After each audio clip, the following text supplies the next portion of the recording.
Y es para mí una bendición, porque la palabra de Dios es nueva y se renueva cada día. Y no importa las veces que la leamos, hay una bendición especial. Y en esta mañana Dios te va a hablar y Dios nos va a hablar a todos.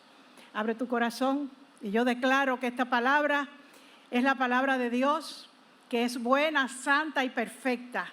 Y que la misma traerá salud y medicina. Que tu corazón se sensibilizará y recibirás la palabra que Dios tiene para ti hoy. Hay una palabra que Dios ha preparado que va a penetrar en tu corazón exactamente lo que tú necesitas. Y ese Dios bueno y misericordioso traerá a tu vida una nueva dimensión de gracia, de amor y fe, de seguridad, de estabilidad, de paz en tu casa, porque Dios así lo ha querido. Eso es lo que Dios hace para con los que creen y con los que le sirven.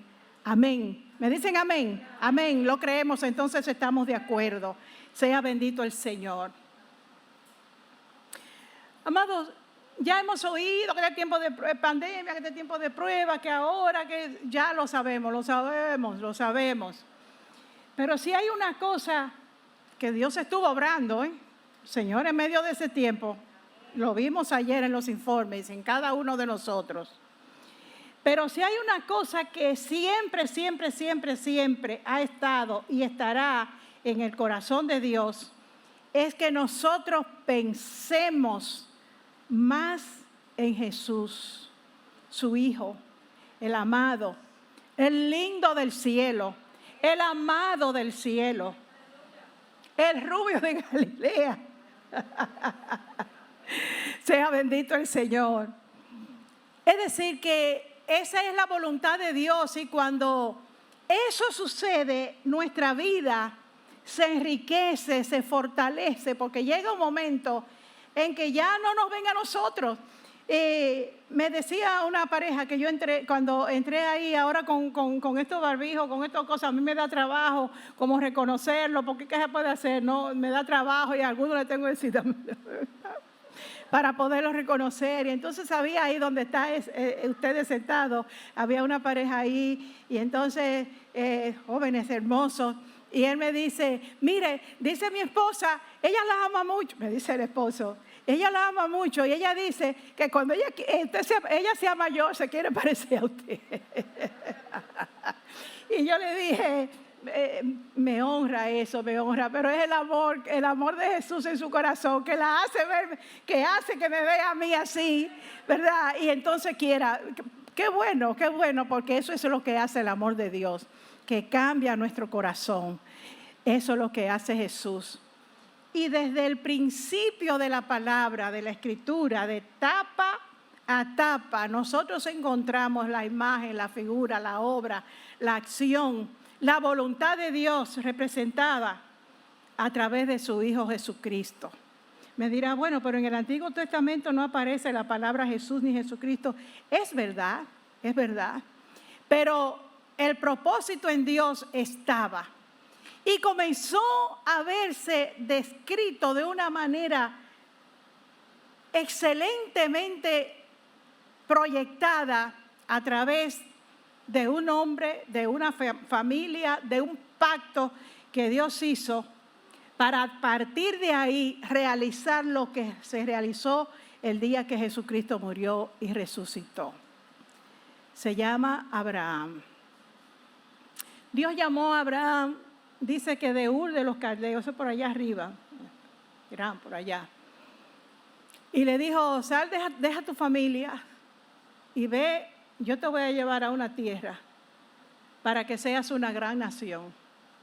Y voy a hacer de ti una gran nación, una muchedumbre de gente. Todos sabemos el diálogo que hubo entre Abraham con Dios.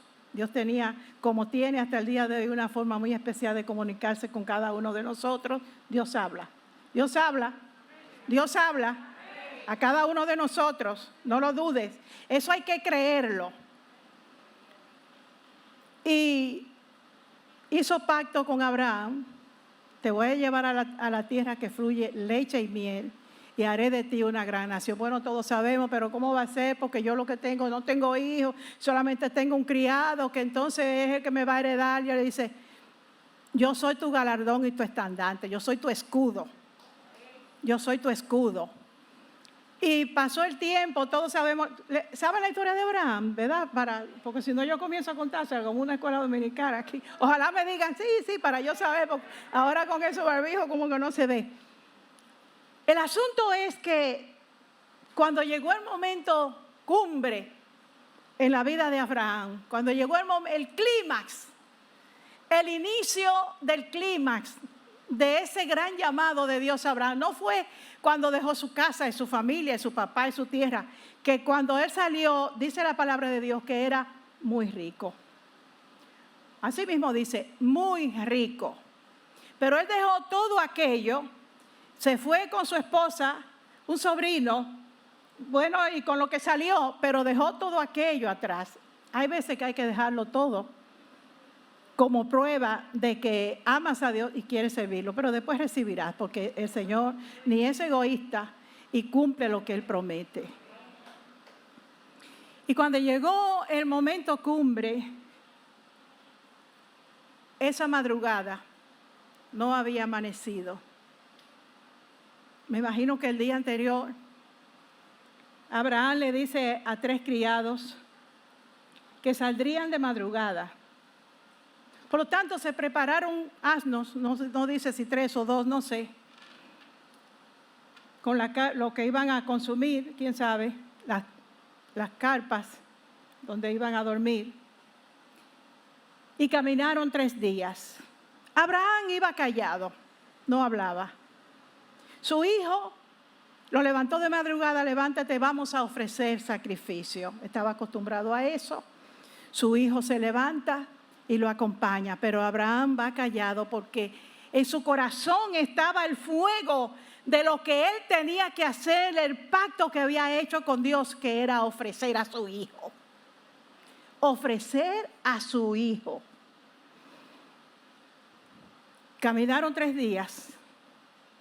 Cuando caminaron 3 días, Abraham le dice a los criados, esperen aquí.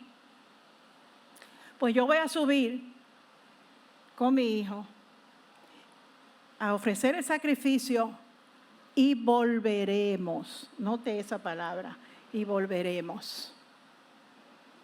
Y salió Abraham con su hijo. Comenzaron a subir al monte donde lo iba a sacrificar. Y en la medida que iban caminando, el hijo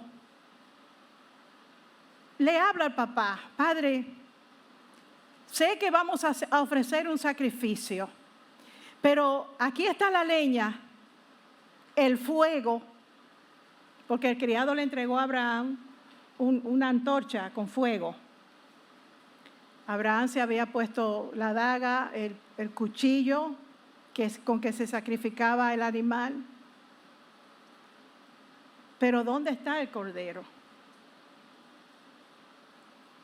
Isaac no era un niño, como dicen algunos. Entonces un niño, no, era un joven. Era un joven capaz de coger aquella carga de leña. No era el viejo que le iba a llevar, ¿verdad? No era el viejo que iba a llevar esa leña. ¿No se imagina un viejo con una30 No, era su hijo. Y si antes 200 años, dice, y fulano vivió 200 años, entonces una persona de 30 años es un niño. Digo, lo sigue siendo.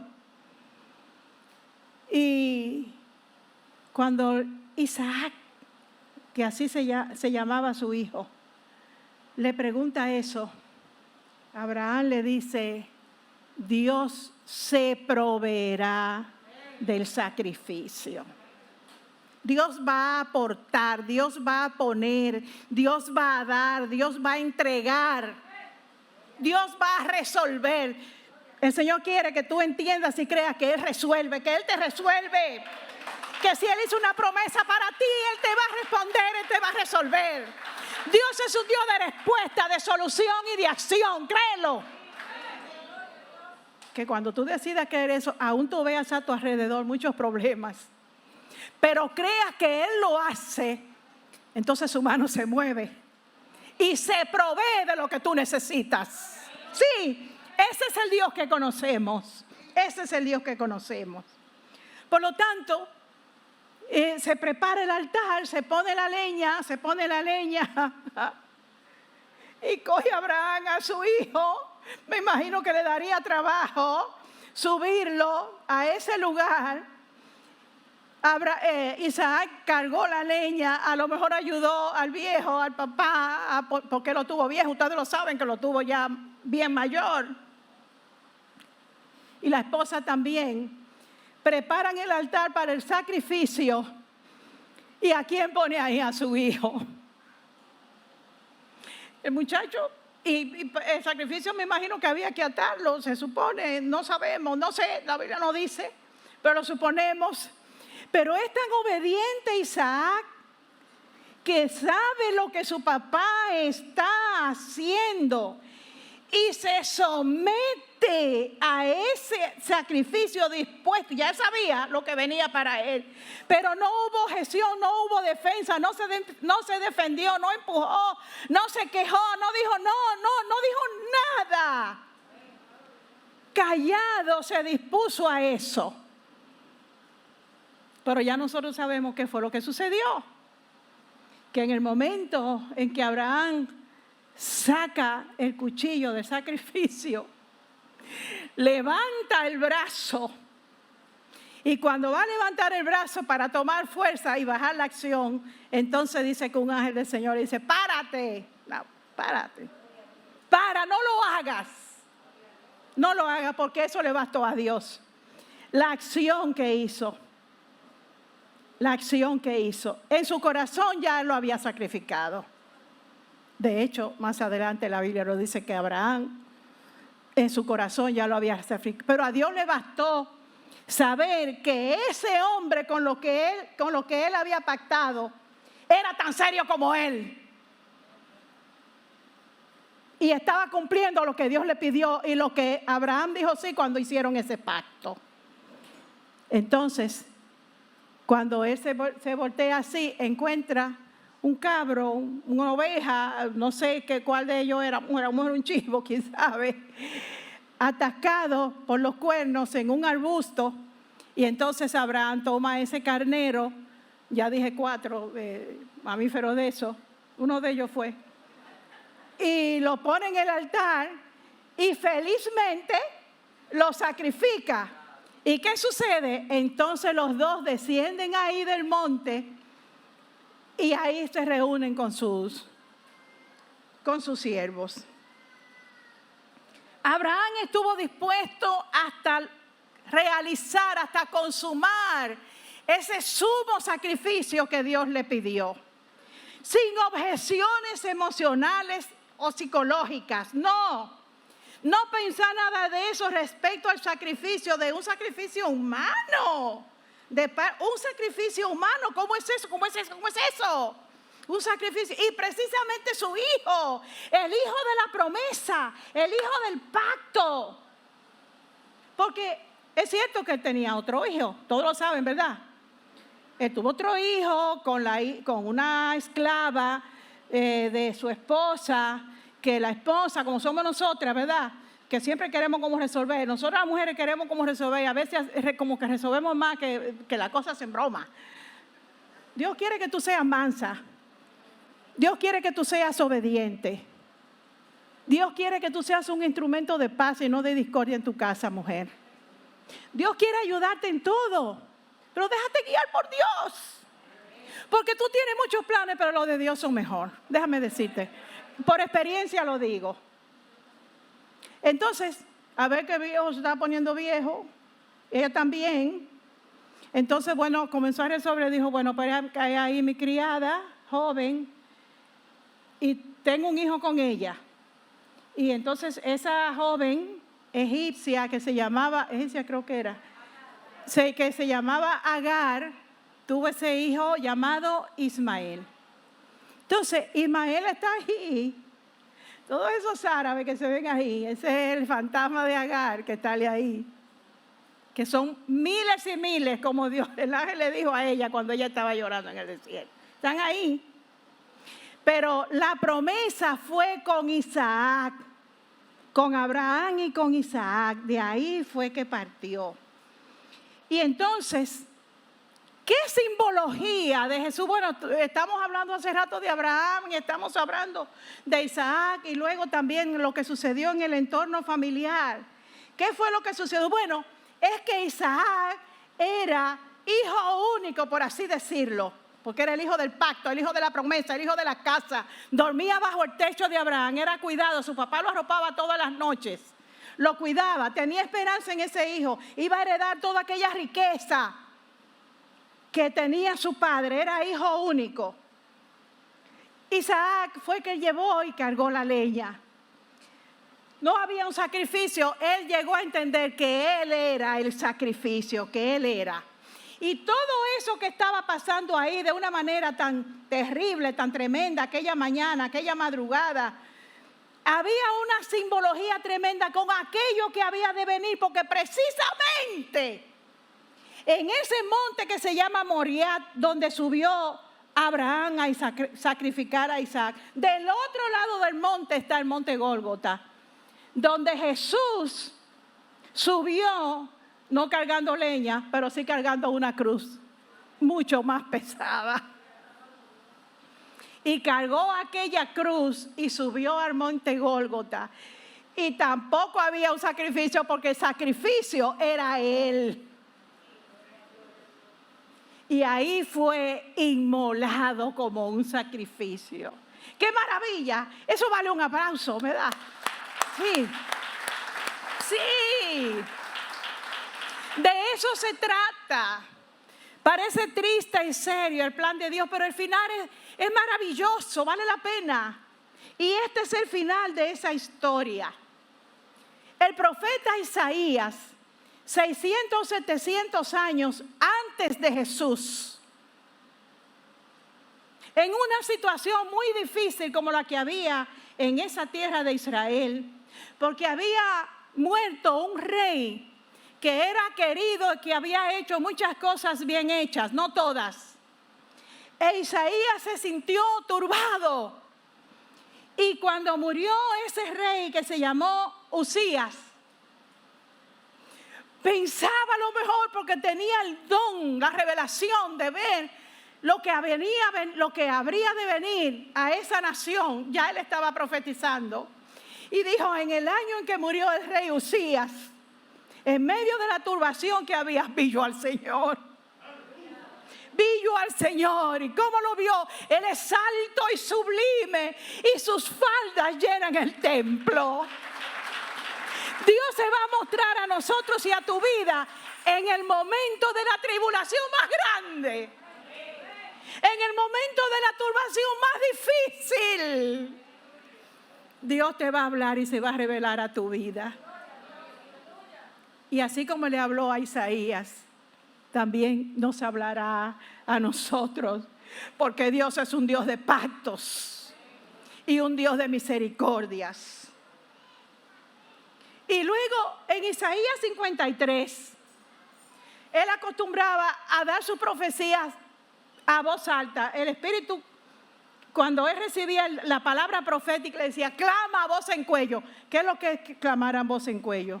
Nosotros los dominicanos le decimos vocear, ¿verdad? Clama a voz en cuello y di.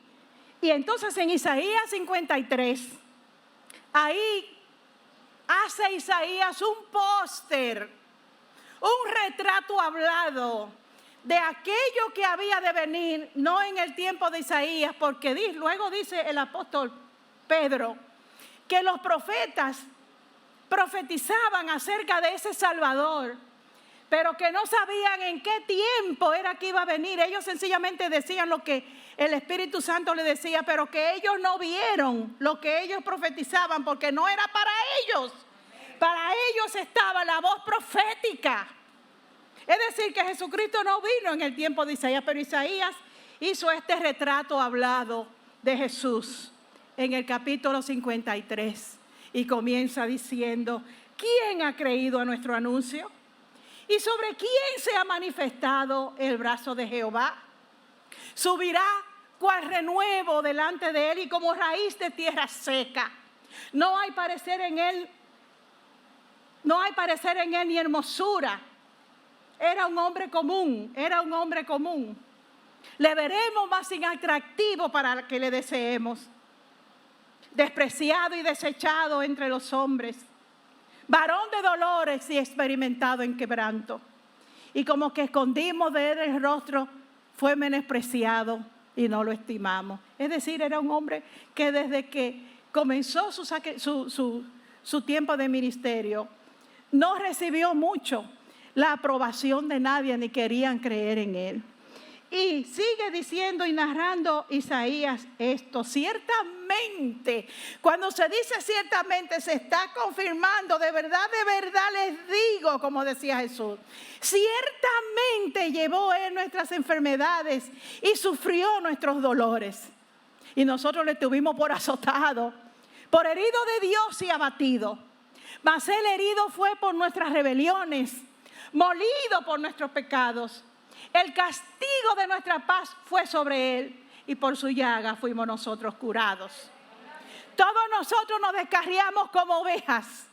Cada cual se apartó por su camino, mas Jehová cargó en él el pecado de todos nosotros. Angustiado él y afligido no abrió su boca, Kelvin.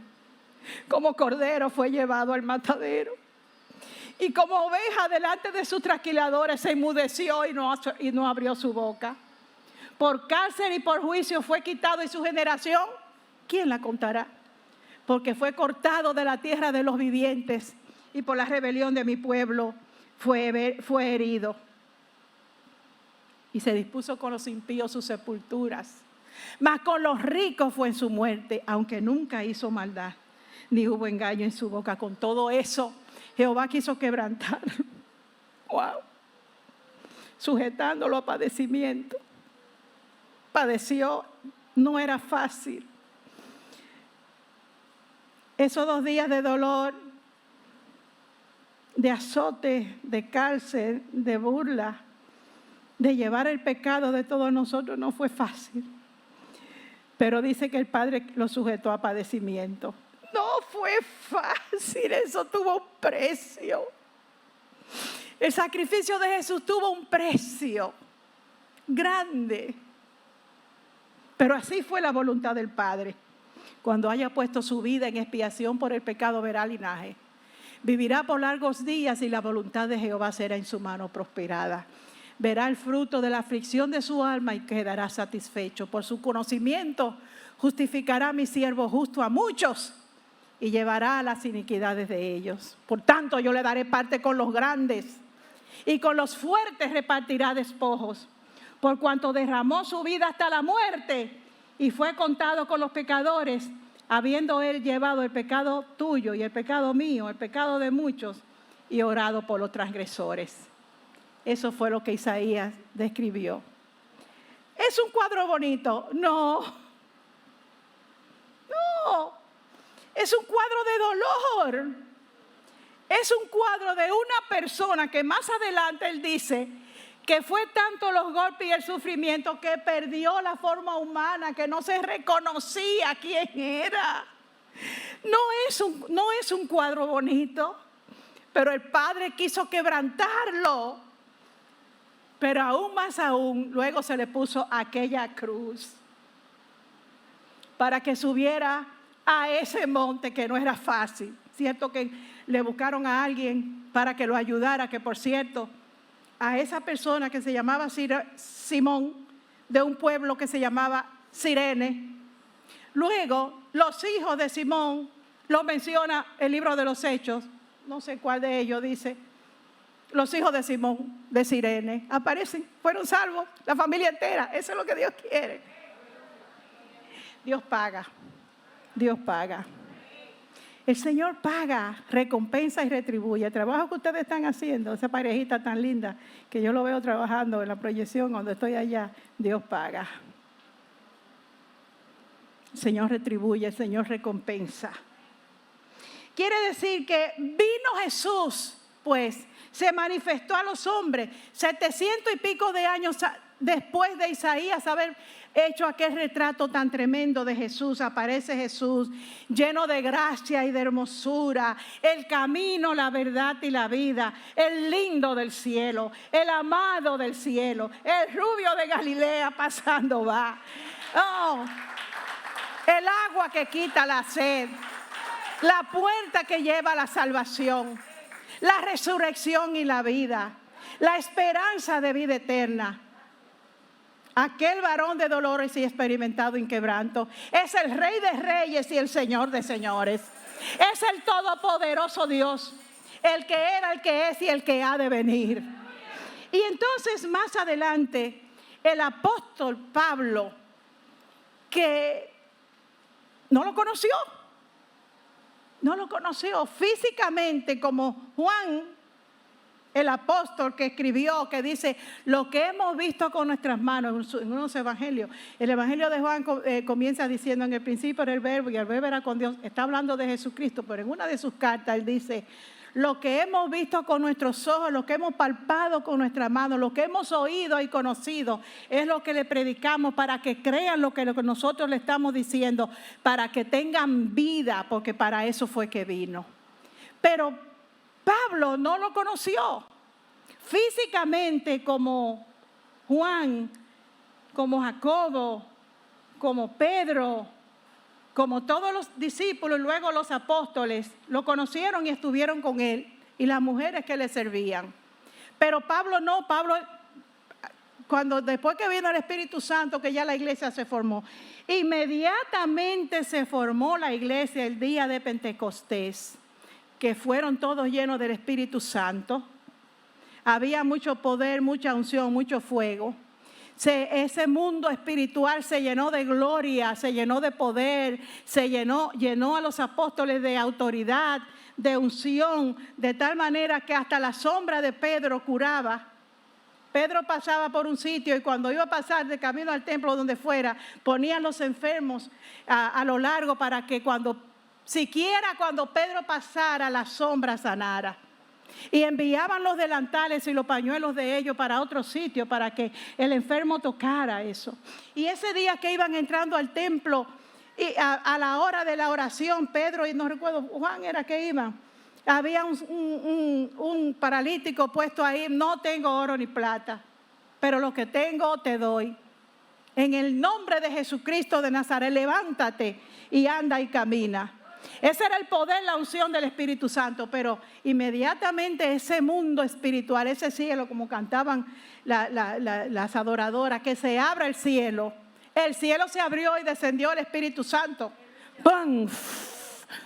Poder, unción, fuego de Dios, acción de Dios en ese aposento alto. Pero ¿sabe? El mundo de las tinieblas también se comenzó a mover. Y ahí comenzó la prueba de la iglesia, el fuego de prueba, el fuego de persecución hasta el día de hoy. La iglesia va a tener prueba todo el tiempo hasta que el Señor Jesucristo nos levante. Porque nosotros vamos a ser levantados. Él va a la iglesia. No se pierdan en eso, y eso es algo que usted tiene que saber. La venida de Cristo tiene dos partes. La primera es cuando Él llame a su iglesia, que será rápido, por eso hay que estar listo.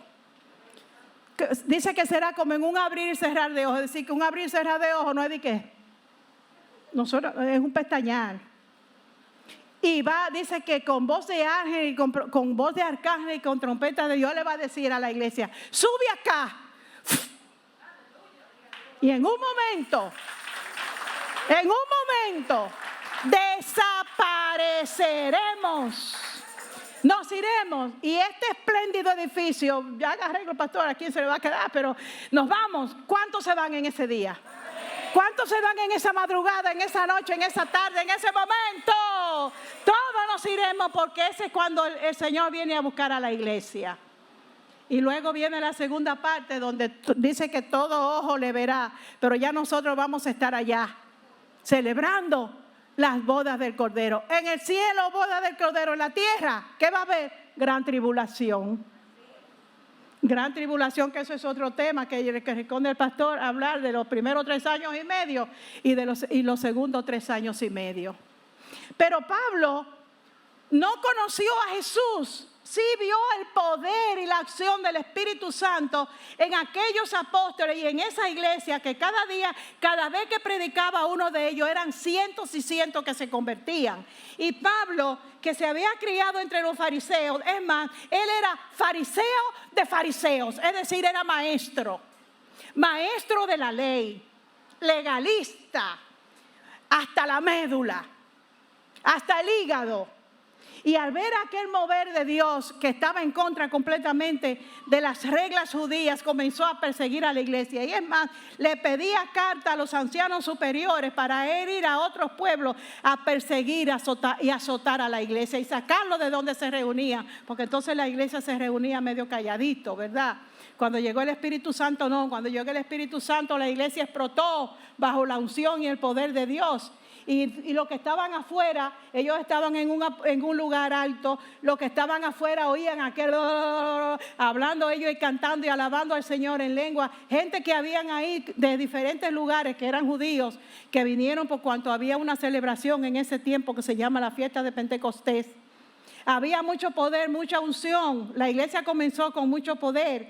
La gente se comenzó a convertir, pero vino persecución y ahí entró entonces Pablo en acción, que en ese tiempo se llamaba Saulo. Comenzó a perseguir a la iglesia y llegó un momento en que él reconoció de que como que se le iba la mano. Pero cuando tuvo ese encuentro con el Señor, él iba de un lugar a otro y en el camino, en el sol del mediodía, dice que al mediodía apareció un resplandor más fuerte que el sol. Eso es muy difícil yo como que ver un resplandor más fuerte que el sol a mediodía. Que él cayó al suelo. Y cuando cayó al suelo dice que los que iban con él oían el ruido y el cosa. No se sabe si ellos vieron nada, pero Pablo sí lo vio, porque quien se le apareció a Pablo fue Jesucristo, ya vivo, resucitado, lleno de poder y lleno de autoridad, siendo la cabeza de la iglesia. Y entonces cuando ahí en el suelo, Pablo, Saulo, Saulo, ¿quién eres, Señor? ¿Sabe lo que le dijo Jesús? Yo soy Jesús a quien tú persigues. Pablo no lo conocía. ¿A quién estaba él persiguiendo? ¿A quién estaba él persiguiendo? Entonces dígame.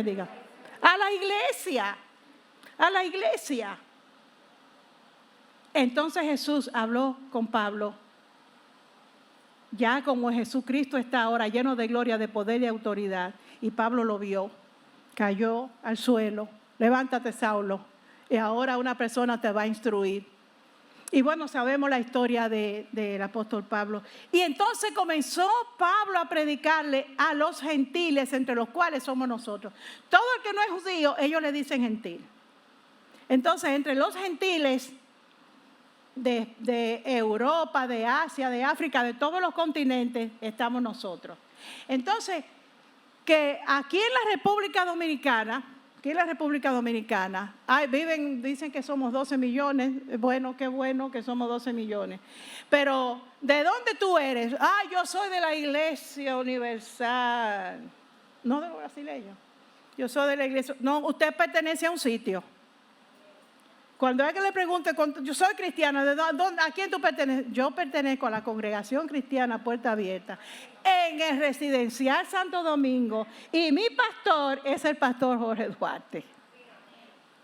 Tú perteneces a un cuerpo, a una familia, donde se te quiere, se te cuida, se te alimenta, y Dios quiere usarte aquí, hacia afuera.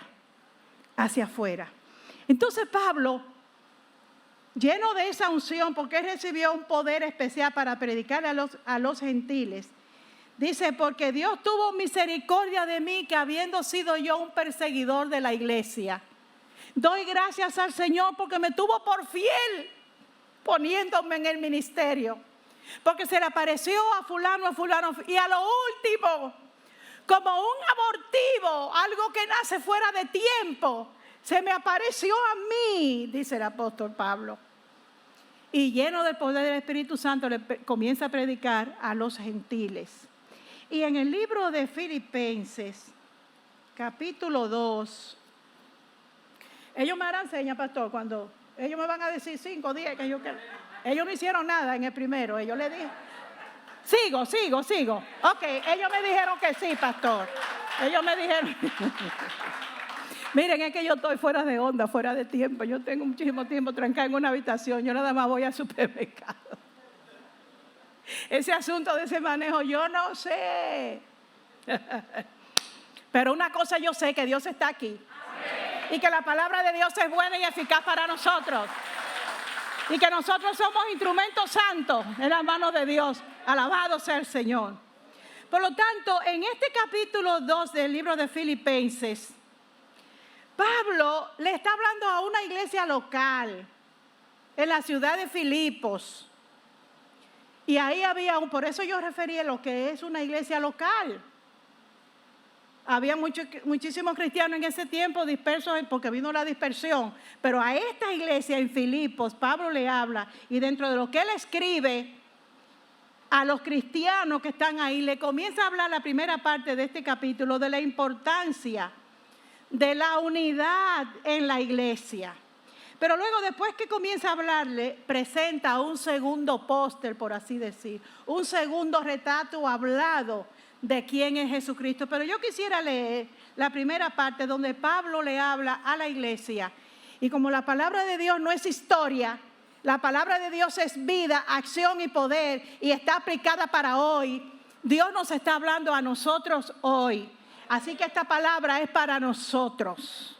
Por lo tanto, dice el apóstol, si alguna consolación en Cristo, si algún consuelo de amor, si alguna comunión del Espíritu, si algún afecto entrañable, si alguna misericordia, completad mi gozo sintiendo lo mismo, teniendo el mismo amor, unánimes, sintiendo una misma cosa. ¿A quién le está hablando el apóstol Pablo?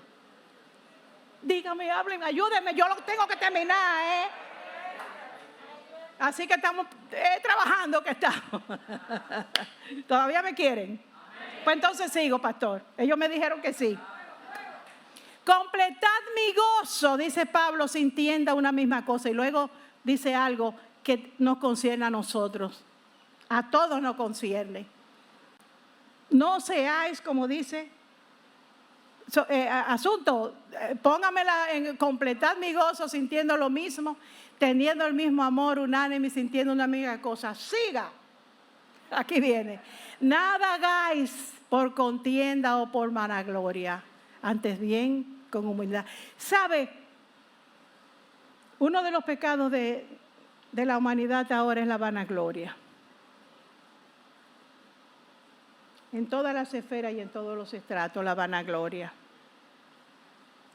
Comenzando por las mujeres. Y los hombres. Y los jóvenes. Quizás lo que menos, pero tienen su forma, ¿verdad? La vanagloria. Y lo dice, vanagloria. Es decir, que no hagamos nada, ni por contienda, ni por vanagloria.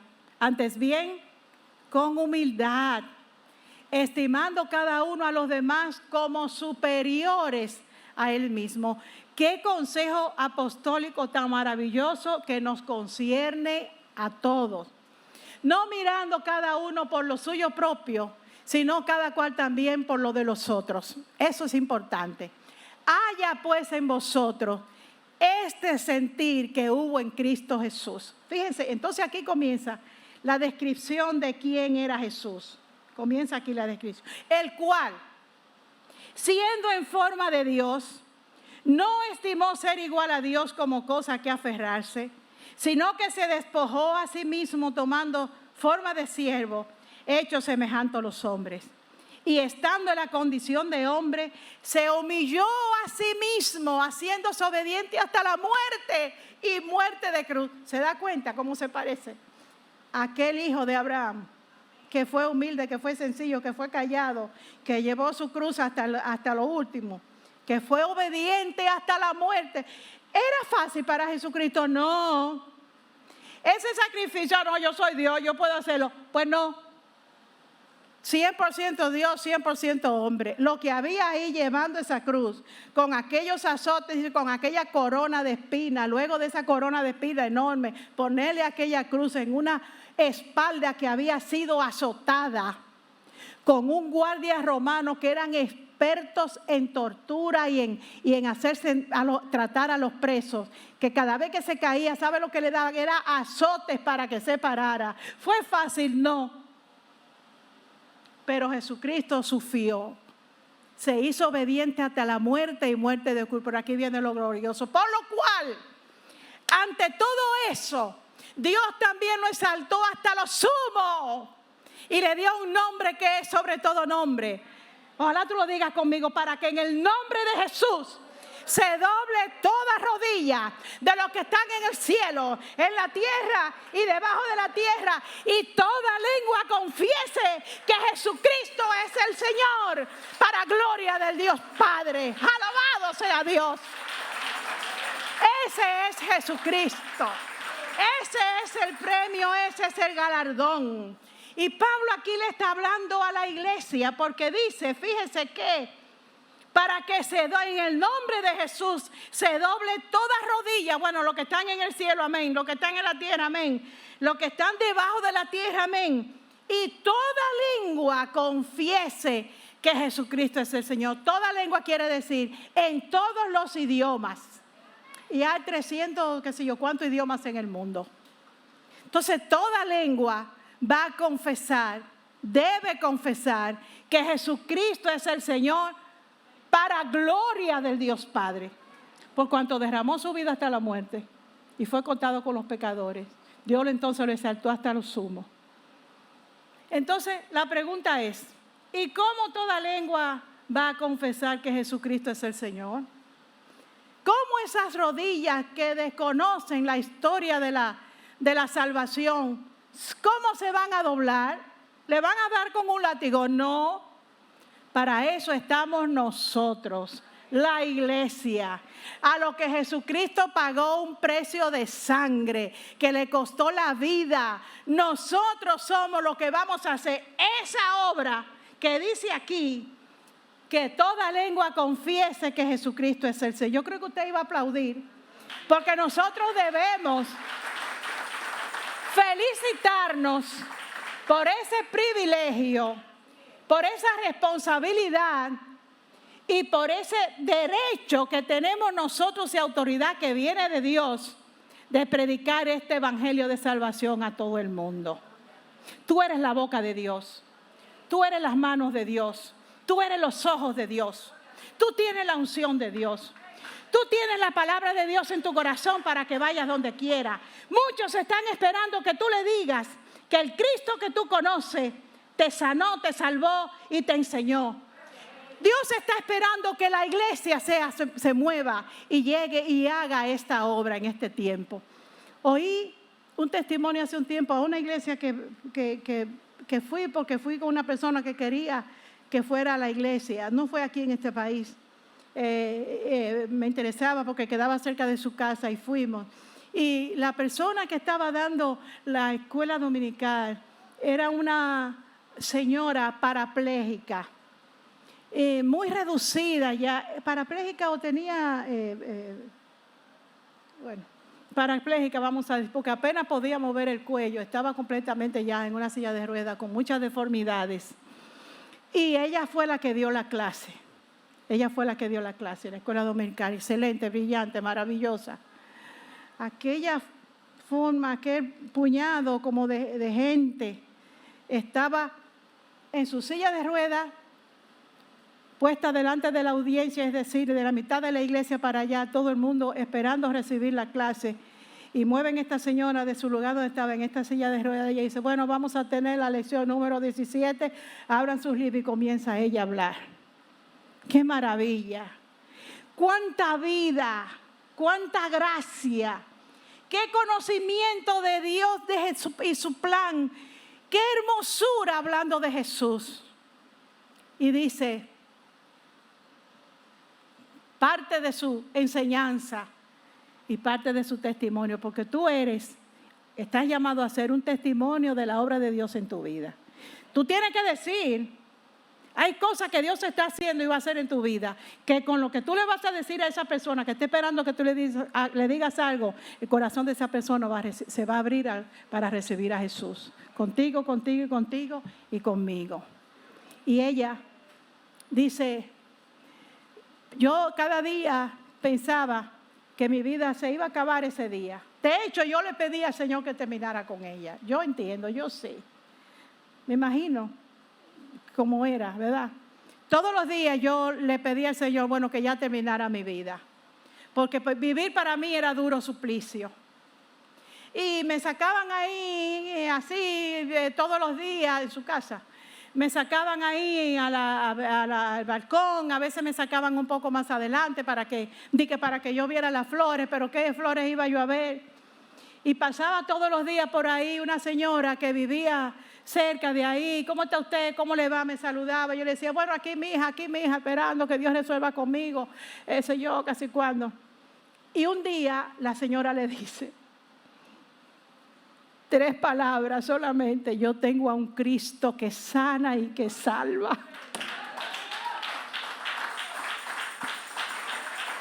No le dijo más nada.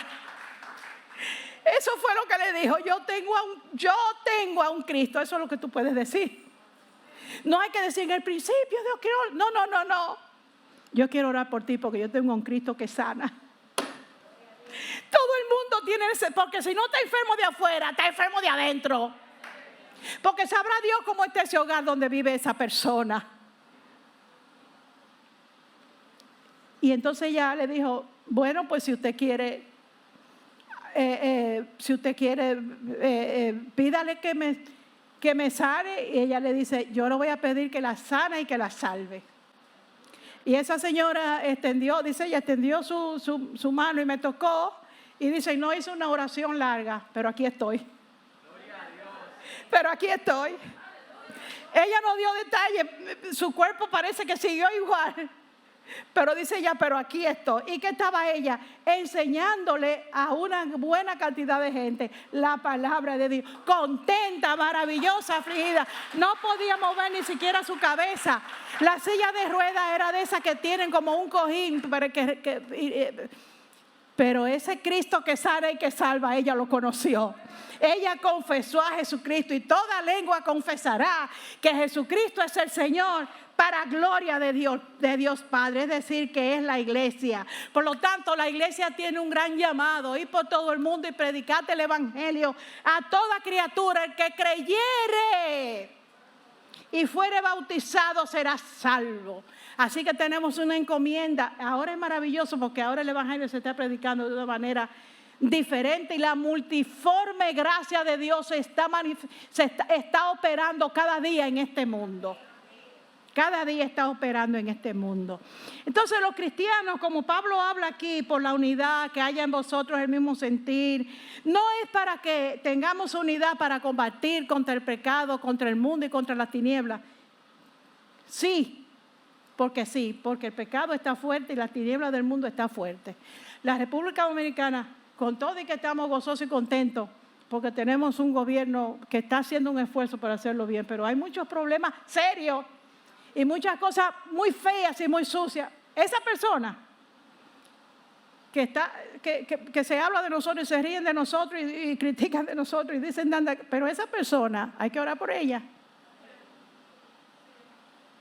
Hay que orar por ella, por esa persona, con misericordia y con compasión, porque esa es la labor de nosotros. Lo de nosotros no es juzgar, hay uno que juzga. Lo de nosotros no es criticar, ya nosotros pasamos ese tiempo. Lo de nosotros es orar por los gobernantes y por el país y para que se salven todos. Por lo tanto, no solamente está la iglesia para combatir contra el pecado, sino también en la vida de adentro de la iglesia, en la vida interna, a ser fuertes, a ser obedientes, a ser bondadosos, a ser misericordiosos y presentar a Cristo como un ejemplo de vida.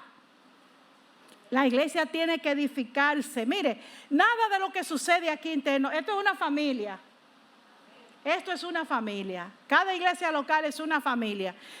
Tenemos diferentes colores, diferentes niveles sociales y económicos, diferentes trasfondos familiar y social. Pues somos una familia. ¿Usted lo cree? Amén. ¿Usted lo cree? Amén. Somos una. Entonces, no somos perfectos. Ni el pastor es perfecto, ni la pastora es perfecta. Me dicen amén. ¿Ustedes lo creen? No. Somos santos en construcción. Que la hora termina cuando el Señor venga. Por lo tanto, van a venir problemas y han venido y seguirán porque eso va a ser hasta que el Señor venga. Pero no hay que salir afuera. Mira, déjame hacerle retratar. Déjame decirte, no. Lo que sucede en la iglesia se trata adentro, se sana adentro, se ora adentro, se edifica adentro. Lo que debe salir de la iglesia es poder, unción, luz, revelación de Jesucristo, cántico nuevo, música de alabanza, poder de Dios, sanidad de Dios, esperanza de Dios. Es lo que debe salir de la iglesia. Pero mañana lunes nosotros no vamos a estar aquí sentados. Nosotros vamos a estar en diferentes lugares. Entonces ahí es que nosotros vamos a hacer luz y sal y poder de Dios. Y toque de Dios. Porque como dije, tú eres la boca de Dios, tú tienes las manos de Dios. Tú eres poder y acción de Dios en vivo. Así que suelta el poder de Dios, di la palabra, que si hay una cosa que yo sé que Dios te va a respaldar. Haya pues en vosotros este sentir que hubo en Cristo Jesús, el cual siendo igual a Dios, no estimó ser igual a Dios como cosa que aferrarse, sino que se despojó de sí mismo. Se despojó de sí mismo. Pero Dios le dio un nombre que es sobre todo nombre, para que en el nombre de Jesús toda lengua confiese. ¿Y cómo van a confesar? Cuando nosotros hablemos y confesemos.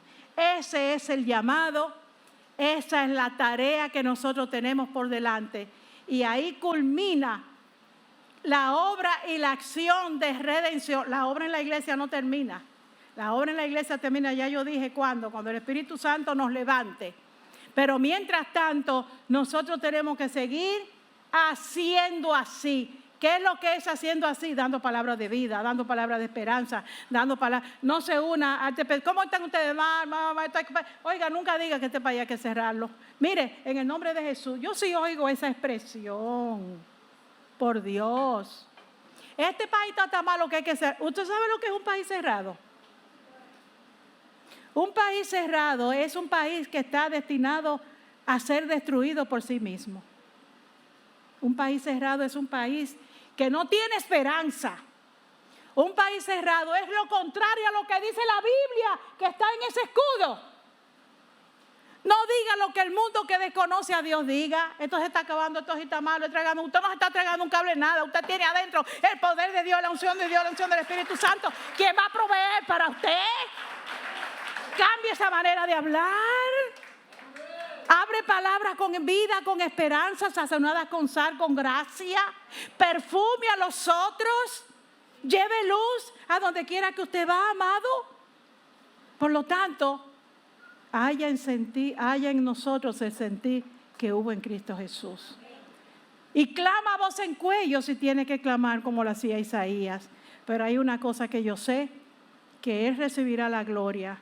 La iglesia será bendecida y tu vida florecerá porque el Señor va a venir a ti con bendición, con retribución, con acción y con bendición para tu vida, para tu casa, para tu trabajo, para tu negocio, sobre tus estudios y que tú seas bendición para la iglesia y para los otros.